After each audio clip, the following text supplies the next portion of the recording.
General C.C. Verma, परम पूज्यपाद C.C. Ravata, परम पूज्यपाद C.C. आचार्य देव के चरण में मेरा प्रणाम। उपस्थित ऋतिकगण, कर्मीगण, गुरु भाई, माताओं, सबको मेरा आंतरिक राम और जय Hind. I have been asked by our own fellow Ritiks and our respected Ritik Dadas and everyone to speak something about C.C. Thakur's ideologies. So, as you know, before thing, I just want to give you a disclaimer. Whatever I talk, like I know here we have like Satyaza, who is the eldest of everyone, and we are middle age, and also young generation who might not know Hindi or and like so. So I will be mixing my speech in like Hindi, Bangla, and English as well. So please bear with that. Okay.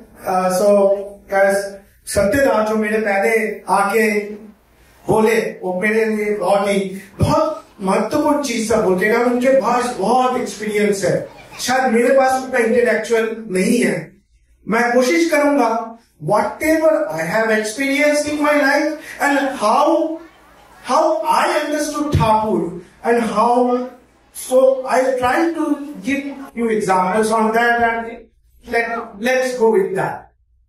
So, मैं कहानी से शुरू करता हूँ। ये कहानी मैं बहुत बार बोला और मुझे हर बार लगता है, पता नहीं क्योंकि भी मैं आता हूँ, ये कहानी बहुत इंपॉर्टेंट है लाइफ में। मदर्स एंड दादा, आप लोगों के लिए भी ये कहानी है। एक बार C.C. ठाकुर के एक शिष्य ने C.C. ठाकुर को आके पूछे, प्रश्न किए, Thakur, we are human being, मनुष्य हैं, सबसे सर्वश्रेष्ठ प्राणी, इंटेलेक्चुअलिटी एवरीवेयर, हमारे पास दिमाग है, हम जिससे हम सोचते हैं, बात है, जिससे हम कर्म करते हैं, पैर है, जहां जाना है जा सकते। तो मेरे लाइफ में व्हाई आई नीड गुरु का क्या महत्व है? हम सब दीक्षा के लिए बोलते हैं, लेकिन दीक्षा से पहले जानना किससे दीक्षा लेना है। सो उससे पहले जानना कि गुरु क्यों चाहिए। सो उसके अंदर ये प्रश्न जगा। तो C.C. Thakur as always simply smiled, थोड़ा सा स्माइल किए। तो दादा मन में सोचे, मैं इतना बड़ा सवाल पूछा और C.C. ठाकुर जस्ट हंस के उड़ा दिए। और मुझे तो बोला, ठाकुर प्लीज बोलिए मुझे, आप बोलिए ऐसा क्यों? तो ठाकुर ने पूछा बहुत ही ऐसे, अच्छा शोन, तो ये तो प्रदीप देखेছিস, ये प्रदीप देखा, प्रदीप उसको जलने के लिए, पूरा जलने के लिए क्या क्या चाहिए? वो ওটা জ্বলার জন্য কি কি লাগে? तो वो माथा खोजा के बोल रहे, मैं क्या सवाल पूछ रहा हूँ, ठाकुर क्या पूछ रहे मुझसे? तो कभी भी ठाकुर पूछे हैं, उनको उत्तर देना था। तो उन्होंने बोला, आगे একটা পাত্র লাগে, প্রদীপ লাগে, আরো কি লাগে? तेल लगे, आड़ू की लगे, सौदा लगे, आड़ू की लगे, आगुन लगे। ठाकुर फिर भी पूछा, आड़ू की लगे? अब इसके बकेट में जो भी था, एक प्रदीप जलाने के लिए सब ठाकुर लग गया। क्या बोलेगा वो भी सोचा, और क्या लगेगा, थोड़ा सोचा। ठाकुर बोला, अरे क्यों बोल ना, भागना एक क्यों? तो वो फिर बोलने लगा, ठाकुर আমি তো কিছু বুঝতে পারছি না, আরো কি লাগে, সব তো আমি বলে দিলাম। ঠাকুর বললেন, একটা প্রদীপ পুরো জ্বালানোর জন্য আমরা একটা কাঠিও রাখি। কাঠিটা কি করে, যখন প্রদীপটা জ্বলতে জ্বলতে ওর মুখটা হয়ে যায়, তখন ওই কাঠিটা একটু উপরে পড়ে দেয়। আর অনেক সময় কি দেখা যায়, প্রদীপটা মানে খুব জ্বলতে জ্বলতে মানে सौदा खूब ऊपर चला गया, बहुत ऊपर चला गया, तो फटफट करके हवा उसे बुझा देगा। तब क्या करते हैं, वो काठी से हम उसको नीचे कर देंगे, एक बैलेंस है। सो देखिए इस कहानी में कितना इंपॉर्टेंट रोल था उस काठी का। तो पूरा जो दिया को जलाने के लिए, लेकिन जैसे वो भूल गया, वैसे ही हमारे जीवन रूपी प्रदीप में हम अपने गुरु को भूल जाते हैं। अब पूछ रहा हूं मैं, अब आप लोगों को भी लग रहा होगा ये क्या बोल रहा है, क्या अभी प्रदीप के साथ जीवन को कैसे जोड़ रहा है? चलिए इसको भी मैं कोशिश करता हूं व्याख्या करने का। अगर हम जीवन को सोचे, वो जो प्रदीप दिया का जो सलता है, दिया ही बोलते हैं ना रामदास को, सलता जो है वो हमारा जीवन का लाइफ स्पैन है। Okay, full life span means हम पूरा जी रहे। अगर सोचिए कभी कभार क्या होता है, हमारा इंसान है, हमारे लाइफ में लॉसेस आते हैं, बहुत कुछ होता है, दुख हो जाते हैं, किसी का दिल टूट जाता है, किसी का बिजनेस में लॉस होता है, दुखी हो जाते हैं। क्या हो रहा है, मतलब हम जल रहे हैं, जल जल के वो क्या हो रहा है, नीचे चला जा रहा है हमारा प्रदीप का जो स्तर था, है ना, तो बुझने का वो रहता है। तब अगर गुरु हमारे पास गुरु रहे तो गुरु उस समय हमको उनकी वार्तालाप से, उनकी प्रेरणा से हमको फिर ऊपर करना है। तो हम वापस बैलेंस आ गए, अभी भी हम नहीं बुझे हैं, हमारा जिंदगी नहीं बुझा। और एक पहलू है जीवन का, आई एम द बॉस, मेरे हिसाब से ही सब चल रहा है, मैं जो कर रहा वही मिल रहा है मुझे एकदम। कौन था ऐसा? रावण है। रावण बहुत ज्ञानी पुरुष था, लेकिन इसका अंत हो गया क्यों? उसके अहंकार के लिए। क्या हुआ था, वो जो सलता है ना, मैं जो बोल रहा था, वो ज्यादा ऊपर चला गया, फड़फड़ करने लग गया, हवा आया बुझाना। तब अगर गुरु पकड़ा रहता है, वही गुरु तुम्हारा कान पकड़ के पूरा नीचे कर देगा। इससे क्या होता है, हमारा लाइफ बिकम बैलेंस्ड, और मेरा जो पूरा लाइफ स्पैन है वह जी से। तो इसीलिए हमारा गुरु को जरूरत है। अब नेक्स्ट क्वेश्चन आता है, गुरु का जरूरत है, लेकिन गुरु को ग्रहण कैसे करें? तब आता है कौन सा? दीक्षा का। सो दीक्षा है इसे इनिशिएशन। जैसे इसको भी मैं थोड़ा एग्जांपल देके कोशिश करता हूं। हमारा बच्चा पैदा हुआ है, स्कूल में भेजना है, मतलब उसको पढ़ाना, पढ़ाई लिखाई सिखाना, क्या दिमाग में आता है? स्कूल में भेजना। तो स्कूल में भेजने के लिए पहला चीज क्या आता है? एडमिशन, है ना। एडमिशन के बिना तो किसी स्कूल या कॉलेज में आपको कोई नहीं पढ़ाएगा बोलेगा, है ना। तो से एडमिशन जरूरत है। तो उसी तरह दीक्षा भी होते हैं कि एडमिशन। ओके, हमने दीक्षा ले लिया, एडमिशन। क्या हम रियली में शिष्य बन गए? नहीं, ठाकुर जी का एक बार नहीं है। स्कूल के लिए छात्रों है ना, दीक्षा नहीं शिष्य है ना। जैसे स्कूल में जाके एक डिसिप्लिन लाइफ, वो डिसाइपल वर्ड आता है ना, ये डिसिप्लिन से आता है। एक डिसिप्लिन लाइफ चाहिए। सो क्या है, हमारा डिसिप्लिन रहता है, प्रेयर्स रहता है। सो सुबह हम शुरू करने से प्रेयर होता है, देन वी गो फॉर एक क्लासेस रहता है, इस समय में ये करते हैं, टाइम टेबल रहता है। तो वो जब जो फॉलो करता है वही आगे बढ़ता है। देखिए, टीचर एक ही रहता है, स्टूडेंट बहुत सारे होते हैं। कुछ स्टूडेंट फर्स्ट आता है, वो नंबर, स्टूडेंट 60-70% आता है, कोई और 30%, 35%, और कोई फेल ही होता है। तो प्रॉब्लम क्या जो टीचर है उसमें है? नहीं, क्योंकि वही जो स्टूडेंट है वो प्रॉपरली फॉलो नहीं किया जो कि उसको प्रिस्क्राइब किया गया। इसी तरह दीक्षा लेने के बाद श्री ठाकुर ने सिंपल 3 विधान दिए हैं, जॉजोल, जाजोल, इष्टभिन्न।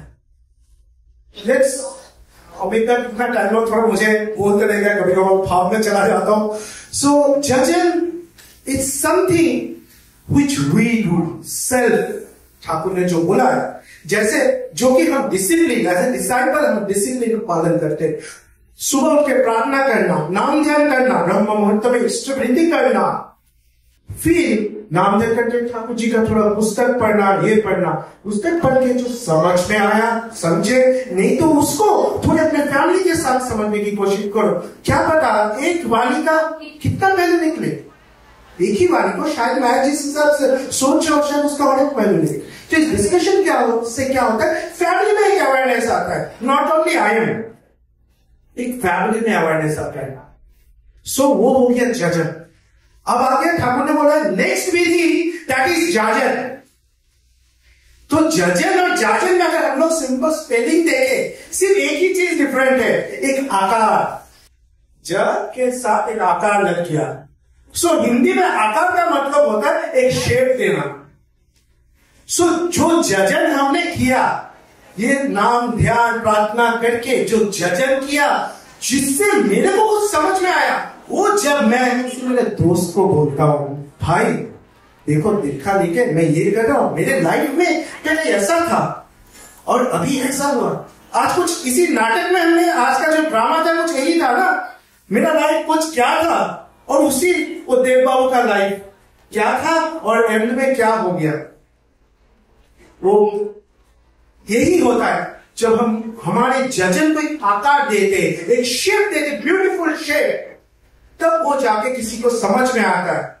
जब जाजन समझ में आता है ना, क्या है ना, हमको क्या करना होता है ना, सबसे पहले बी कॉन्सेंट्रेट। ठाकुर बोले बी कॉन्सेंट्रेट। बी कॉन्सेंट्रेट का मतलब क्या है कि पूरा मतलब एक सेंटर को कॉन्सेंट्रेट करना। हम जानते हैं जब हम सर्कल बनाना चाहते हैं एक सेंटर होना बहुत जरूरी है। अगर सेंटर नहीं रहेगा, सेंटर से हम हिल गए, कुछ और शेप तो बन जाएगा लेकिन सर्कल नहीं बनेगा।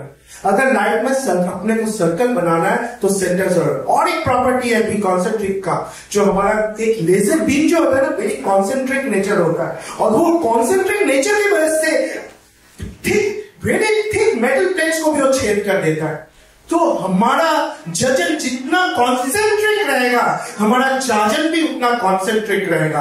और उसी तरह हम किसी अपने दोस्त, अपने प्रिय मित्र, कोई भी, उनको भी हम ठाकुर जी के पास लेके आ सकते हैं हमारे जाजन के थ्रू।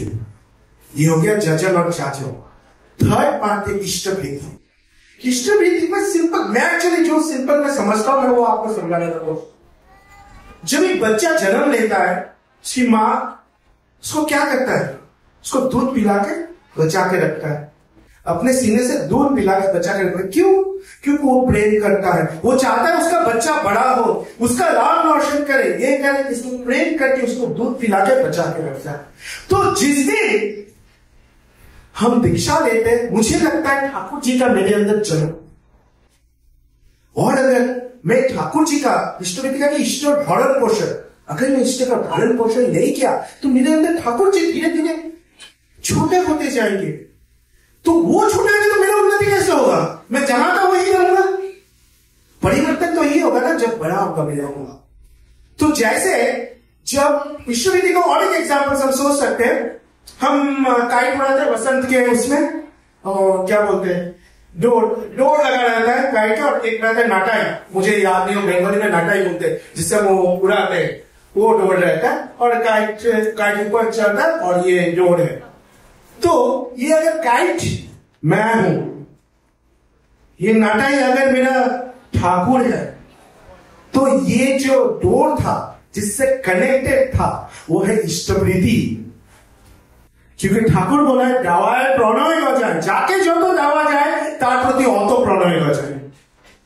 तो मैं जितना ठाकुर को दूंगा, जब वो इष्टभीति जो मेरा, मैं जितना कनेक्टेड रहूंगा तो इष्टभीति ठाकुर के पास, इतना जब देखते हैं ना कभी कभार, जितना हिल देते हैं ठाकुर के, जैसे नाटा दे देते हैं, हम उड़ते रहते दूर देखते, लेकिन कभी कभार फिर वही है ना, रावण जग जाता है तो काट के भागने का, तो थोड़ा देर तो उड़ेगा लेकिन कहां छिन्न भिन्न होकर गिर जाएगा पता नहीं चलता है। तो ये इष्टभीति जो है हमको ठाकुर जी से जोड़ के रखता है, उनके प्रति प्रेम लाता है, उनकी तरह हम भी प्रेमी बनते हैं। ठाकुर जी बोले you are for the Lord not for others, you are for the Lord so for others. क्यों? जब हम ठाकुर के लिए तभी दूसरे के लिए है। जब ठाकुर के साथ कनेक्टेड रहेंगे तभी तो मैं दूसरों को भी बोल सकूंगा, दूसरों को भी उन्नति का रास्ता बता सकूंगा। शायद मेरी कहानी सुन के किसी और को प्रेरणा मिले और उसको समझ में आए क्यों दीक्षा इंपॉर्टेंट है। जो मैं फिर से वही हमारे श्रीपति भाई के जो कीर्तन से वो लाइन लेता है, लेके बोलना चाहता हूं, निर्भय धौड़ो निर्भय होगा। ठाकुर जी को अब निर्भय होकर पकड़ो, you will become fearless in your life because you are guided by स्वयं Shri Thakur. When you follow his ideologies, your next generation will follow that, and that is the name of अनुकूल। कभी प्रतिकूल नहीं होगा, अनुकूल। ठाकुर का नाम भी अनुकूल है, हमेशा हम अनुकूल की तरफ जाएंगे। इसलिए हम अगर ठाकुर जी के जनरेशन देखे, ठाकुर के समय जितने दीक्षित थे, थोड़ा दीक्षित बढ़े हमारे शिशि बड्डा के बाद जो दीक्षा बढ़े हमारे शिशि दादा के बाद कैसे बढ़े, अभी तक तो एक शिफ्ट में कितना दीक्षा देते, इसी कहते इवोल्यूशन। जब ठाकुर को पकड़ते इवोल्यूशन होता, लेकिन मुझे खुद को पहले मानना पड़ेगा मैं लेक्चर देने से नहीं होगा। मैं अपने बेटे को बोलूंगा तुम प्रणाम करो, मेरे इसको माँ को प्रणाम करो, मेरे को प्रणाम करो, वो नहीं करेगा। जब वो देखेगा मैं प्रणाम कर रहा हूँ ठाकुर को, मैं प्रणाम कर रहा हूँ मेरे पिताजी को, मैं प्रणाम कर रहा हूँ मेरे माँ को प्रार्थना के बाद, वो करेगा ही करेगा। और ये मैं 100% श्योरिटी के साथ दे सकता हूँ, अगर कोई भी ये मेंटेन करने चले उनके घर में यही होगा। तब आपको टेंशन लेने का जरूरत नहीं कि आपका नेक्स्ट जनरेशन कहां जा रहा है, कहां जा रहा है। So first self, then family, then environment. देश तो बहुत पीछे है, पहले ये तीनों ही कर लेंगे सब तो ऑटोमेटिकली सब। यही बोल के मैं आप लोग से विदा लेता हूं। अगर मुझसे कुछ भी भूल चुक हुई है, गलती हुई है, वो मेरी अज्ञानता की वजह से है, तो मुझे आपका भाई समझ के माफ कर देना। जय गुरु।